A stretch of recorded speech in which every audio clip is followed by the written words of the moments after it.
بسم اللہ الرحمن الرحیم۔ سورہ بقرہ میں اللہ کہتے ہیں ہن لباس لکم وانتم لباس لہن، اور اس کا ترجمہ ہے وہ تمہارے لیے لباس ہیں اور تم ان کے لیے لباس ہو۔ اب اس ایپیسوڈ میں ایک موازنہ کرنا چاہتی ہوں کہ اسلام میں شادی کا کیا کانسیپٹ ہے اور پاکستان میں شادی کا کیا کانسیپٹ ہے، لیکن اس کے اوپر بات کرنے سے پہلے سبلیمنل میسیجز کے اوپر بات کرنا بہت ضروری ہے۔ سبلیمنل میسیجز وہ پیغام ہیں جو ہمارے رویے اور ایمان کو بدل سکتے ہیں، لیکن ہمیں اندازہ ہی نہیں ہوتا کہ یہ پیغام ہمارے دل اور دماغ میں داخل کب ہوتے ہیں، اسی لیے ان کو سبلیمنل میسیجز کہتے ہیں۔ مثلاً پاکستانی ڈراماز میں بہت سے سبلیمنل میسیجز ہیں۔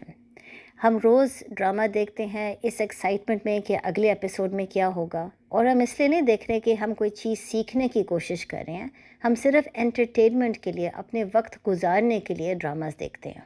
لیکن ان ڈراماز میں جو سبلیمنل میسیجز ہمارے دل اور دماغ میں داخل ہو رہے ہیں وہ یہ ہے کہ سب سے پہلے ساس اور بہو کی آپس میں دوستی کبھی بھی نہیں ہو سکتی۔ ساس ہمیشہ بری ہے اور بہو پوری زندگی رو کے گزارے گی کیونکہ اس کے اپنے کوئی حقوق نہیں ہیں۔ اس کے علاوہ خاوند کی ساس بھی ہمیشہ بری ہوگی، وہ ہمیشہ اپنی بیٹی کی شادی میں انٹرفیئر کرنے کی کوشش کرے گی اور اس کو غلط قسم کے مشورے دے گی۔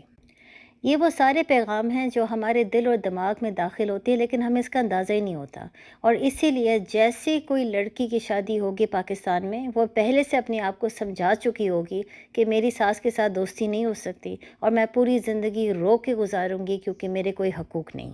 اگر ساس اچھی بھی ہو، بہو ہمیشہ اس کو بری نظر سے دیکھے گی۔ اسی طرح خاوند بھی اپنے آپ کو پہلے سے سمجھا چکا ہوتا ہے کہ میں نے اپنی ساس کے ساتھ دوستی نہیں رکھنی، میری ساس ایک بری عورت ہے جو میری شادی میں دخل اندازی کرنے کی بہت کوشش کرے گی۔ وہ یہ بھی اپنے آپ کو سمجھاتا ہے کہ میں نے کبھی بھی اپنی بیوی کا ساتھ نہیں دینا، اگر میں نے اپنی بیوی کا ساتھ دیا اس کا مطلب ہے کہ میں مرد نہیں ہوں۔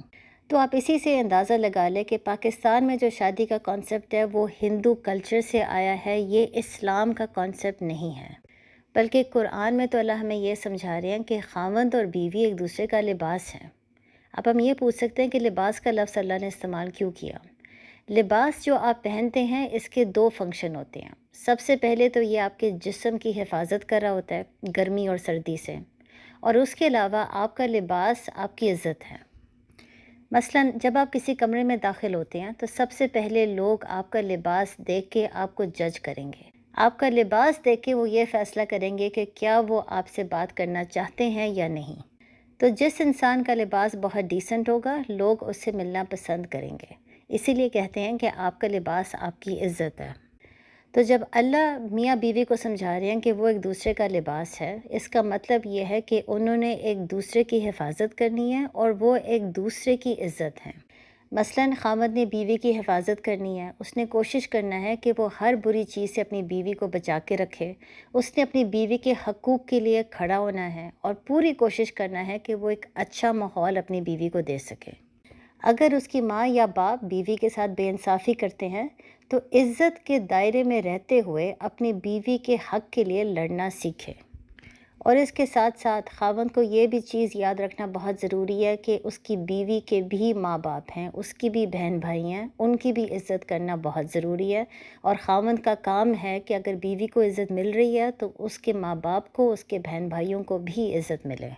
اور پھر کیونکہ اللہ نے سمجھا دیا کہ بیوی خاوند کی عزت ہے، اگر خاوند اپنی بیوی کے ساتھ اونچی آواز میں بات کرتا ہے، ابیوز کرتا ہے یا کسی قسم کی بدتمیزی کرتا ہے تو اللہ اس کو سمجھا رہے ہیں کہ وہ اپنی عزت کا نقصان کر رہا ہے۔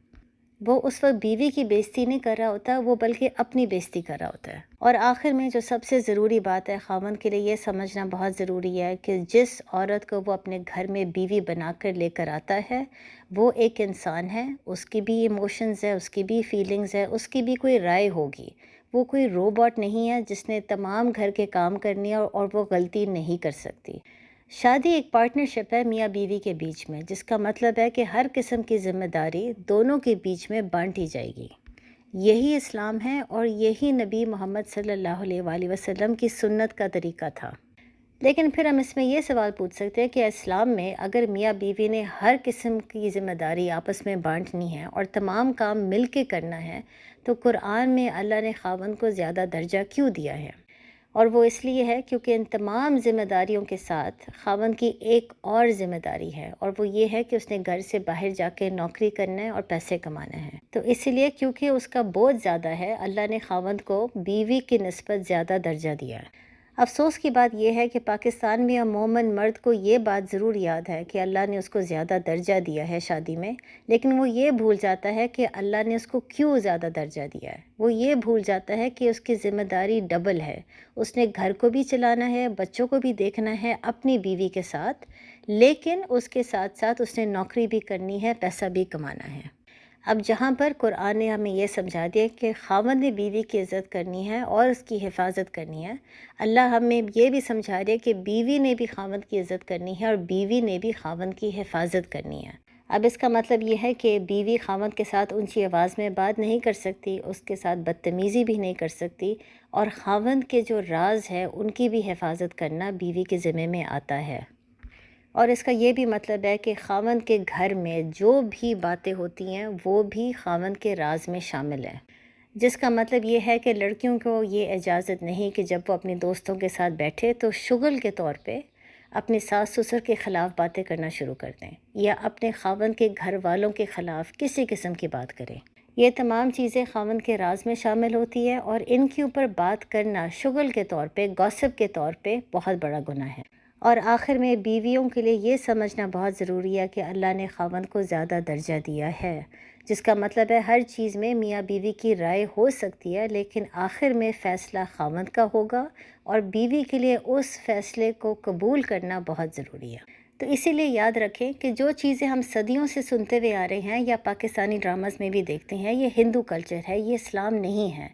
اسلام میں دونوں میاں بیوی کے حقوق ہیں، دونوں میاں بیوی نے ایک دوسرے کی حفاظت بھی کرنی ہے اور ایک دوسرے کی عزت بھی کرنی ہے۔